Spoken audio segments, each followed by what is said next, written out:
en el ejercicio 6 de la guía.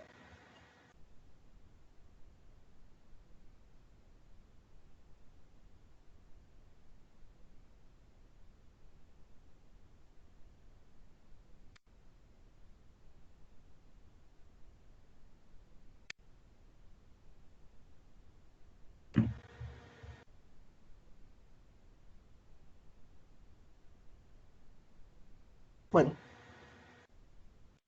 bueno, si están viendo la guía. Sí, sí, se ve. Perfecto. Bueno, lo que tengo en este ejercicio son datos de series de tiempo, de ahorro y de ingreso para diferentes periodos de Estados Unidos. Y tengo los datos van de 1970 a 1995. Y la idea es explicar un test que se llama test de Chow, que lo que me va a permitir saber es si tengo que agrupar todos los datos en una única regresión o en algún momento había de una forma una relación a nivel poblacional, o sea, una única ecuación, o si en algún momento hubo un cambio y tengo que considerar dos ecuaciones para dos periodos distintos. El ejemplo convencional es, bueno, previo a la Segunda Guerra Mundial había una estructura económica, ocurre la Segunda Guerra Mundial, la estructura económica muta totalmente, entonces en realidad no hay que juntar los datos de antes y después, sino que hay que estimar un modelo para un periodo y otro modelo para otro periodo. La herramienta que nos va a permitir decidir si juntamos todo en un único periodo o lo separamos es un test que se llama test de Chow. Y el tema con el test de Chow es que yo le tengo que explicitar en qué momento yo creo que se produjo el quiebre. En este ejemplo que les da es que toma 1982 en Estados Unidos porque es la peor recesión que tuvo en tiempos de paz. Entonces podría haber sido un hecho disruptivo que alteró la estructura económica y por eso cambió la relación ahorro-inversión, ahorro-ingreso. Bueno, este test en total es bastante fácil porque ya les da las regresiones. Esta es la regresión hecha para el periodo completo. Esta es la regresión hecha para el primer periodo en que se puede dividir, que sería 1970 a 1981. Y el otro es el periodo de 1982 a 1995. ¿Cómo se hace? Bueno, para esta se tomaron todos los datos, para esta los datos del primer periodo y para la tercera los datos del tercer periodo. Bueno, básicamente lo que hacemos para realizar el test de Chow es aplicar el estadístico del Chow, que ahí comparto pantalla.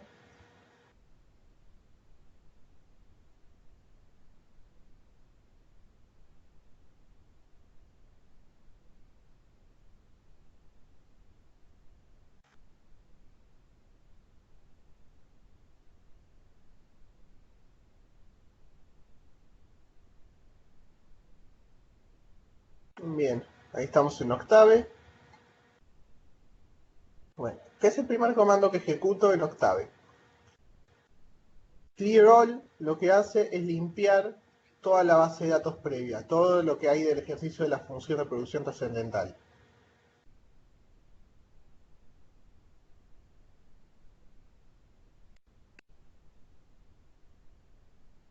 Bueno, acá como tengo los datos directamente en el ejercicio, los voy a cargar a mano. Tengo la suma de cuadrado residual del primer modelo, la suma de cuadrado residual del segundo modelo y la del tercer modelo. Tengo el tamaño total de la muestra, tengo la cantidad de parámetros que se están estimando dos parámetros, que es la ordenada del origen y la pendiente, por su regresión lineal simple, y este es el estadístico de Chow. Básicamente se fija si la suma de cuadrado residual compara la suma de cuadrado residual del modelo completo con la suma de las dos sumas cuadrados residuales. Y esto lo divide por la cantidad de periodos en las que estoy dividiendo, que son 2, y le resta y los grados de libertad cambian porque acá normaliza a la suma de las dos sumas cuadradas residuales y le resta n menos 2k, que sería n, el 2 está por la cantidad de periodos en que se divide, porque ahora estoy estimando una regresión para dos parámetros para una regresión y dos parámetros para otra, por eso normaliza a 2k. Bueno, este test es bastante simple de hacer.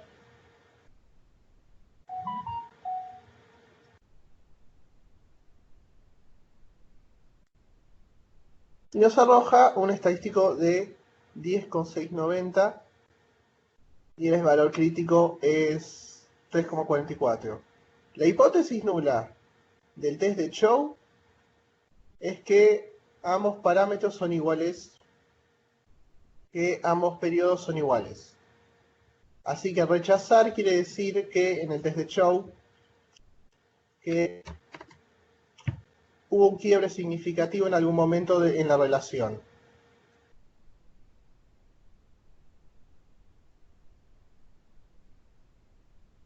Acá ahí comparto pantalla en el PDF un poco cómo están las conclusiones. Lo escribí más claro. Bien.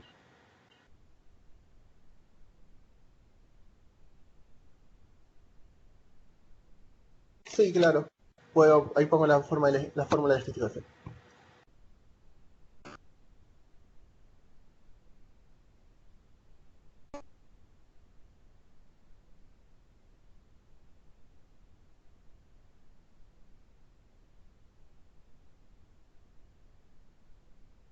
¿Ahí la están viendo?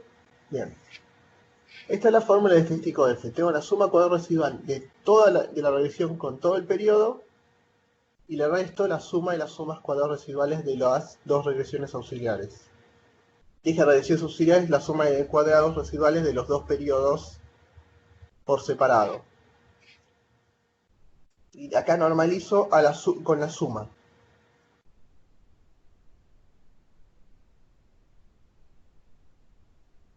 22 grados de libertad surge, tengo un n de 26 y tengo un k de 2, entonces tengo 26 menos 4 grados de libertad en el denominador. Da 22 grados de libertad.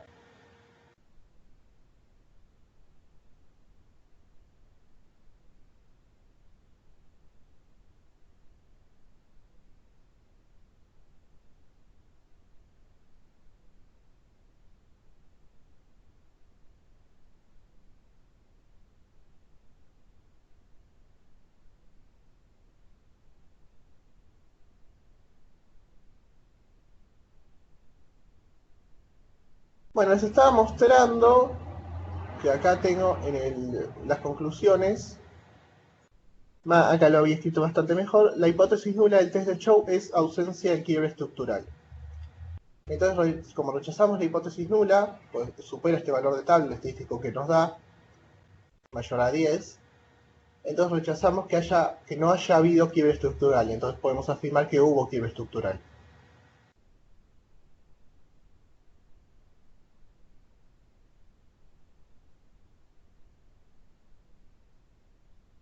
El modelo restringido, ¿cuál sería? El modelo restringido sería los dos modelos por separado, las dos regresiones por separado. Porque las restringo a que sean hay una restricción de que el modelo esté separado en dos. La restricción sería esa. No queda tan claro como que sea justo una restricción, pues tengo que separar. Ahora vamos a ver cómo se hace esto todo junto en una misma regresión. Porque es mucho más simple hacerlo todo junto en una misma regresión.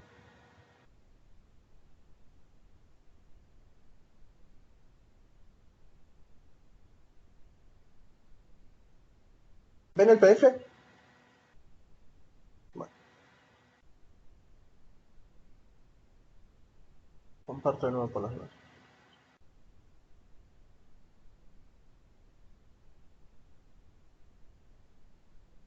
Bueno, la idea de la parte B es, bueno, ahora hacer un cambio. ¿Qué tal si en vez de dividir de 1970 a 1981, divido de 1970 a 1982? ¿Cómo cambia? Bueno, acá nos dan todos los datos de la regresión, y esto, de hecho, si alguno lo quiere cargar, el problema que tienen acá es que tienen dos tablas justo paralelas para el tiempo. Yo esto cómo lo resolví, bueno, se copié primero las tres primeras columnas, un TXT, después copié abajo estas otras tres columnas en el mismo TXT y ahí me quedó. Pero no es tan fácil, hay que arreglarlo medio a mano, justo esta tabla. La mayoría de las tablas de la guía están bien para que no pase eso, pero para copiarlas y pegarlas hay que trabajarlas un poquito.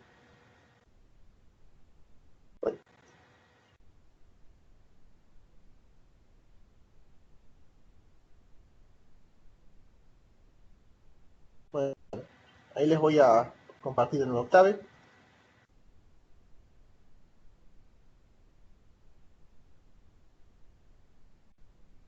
Bueno, en Octave tenemos acá el TXT que armé a mano, que son los datos de la práctica, son datos de práctica 5,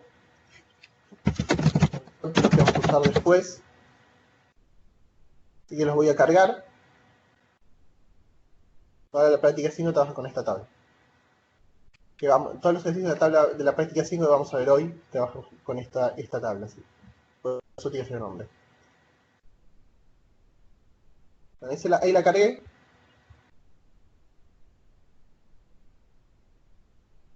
Es una regresión lineal simple, así que solo va a tiene la primera fila que va a ser la variable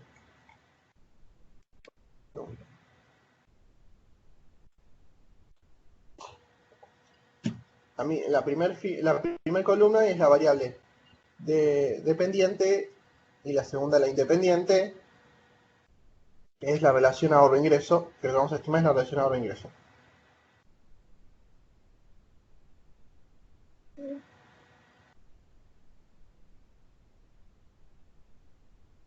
Bueno, cargué los datos.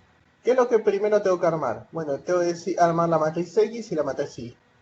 La matriz X le digo la armo con unos y con la tercera columna de la tabla de datos que le cargué. Y con la segunda columna.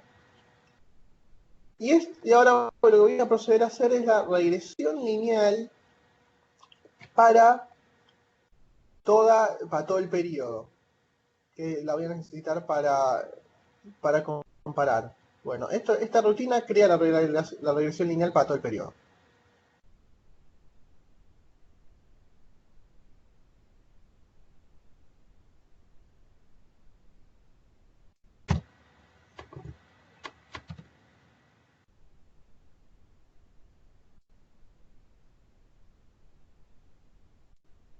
Ahora, ¿cómo puedo programar para armar la regresión por tramos? Y bueno, en realidad es medio a ojo. Les voy a mostrar como lo hice yo. Uno va acá y se va fijando, si quiero ganar hasta 1982, le tengo que decir de la fila 1 hasta la fila 13, para armar los datos de X y de Y. Entonces le instruí que tome los datos de la matriz de datos de la fila 1 a la 13, para las dos variables, para la X y la Y. Y cuando ejecutas la rutina, te va a arrojar los parámetros de regresión para ese subperiodo particular. Y como lo único que voy a necesitar para comparar las regresiones va a ser la suma de cuadrado residual, lo único que le cambié el nombre fue la suma de cuadrado residual y le puse suma de cuadrado residual 1. Bueno, hice lo mismo acá en la regresión para 1983-1995, tomando la fila 14 hasta la fila 26. Y también acá lo único que le cambié el resultado es la suma de cuadrado residual 2, porque es lo único que necesito necesito para comparar. Y después ejecute nuevamente el test de show, que es similar.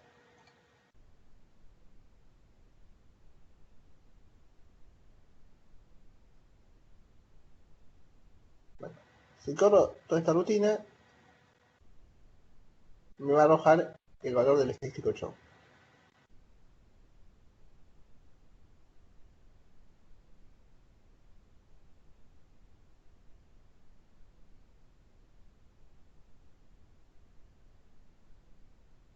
Y si ven, sigo teniendo quiebre estructural. ¿Cuál es la conclusión que me arroja esto? Que en realidad la elección del punto de quiebre no es tan crucial. No, la existencia de una quiebre estructural no es tan sensible a la elección del punto de quiebre moviéndome un año. Si hubiera tomado 1989 probablemente esto hubiera cambiado, ¿no?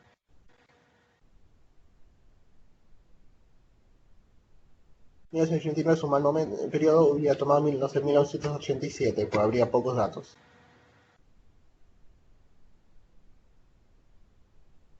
Bueno, básicamente lo que podemos concluir es que hubo un quiebre estructural en esa época, alrededor, no, pero no estrictamente tiene que haber sido 1982, puede haber sido un año menos o un año más. No es tan sensible a la elección del punto de quiebre.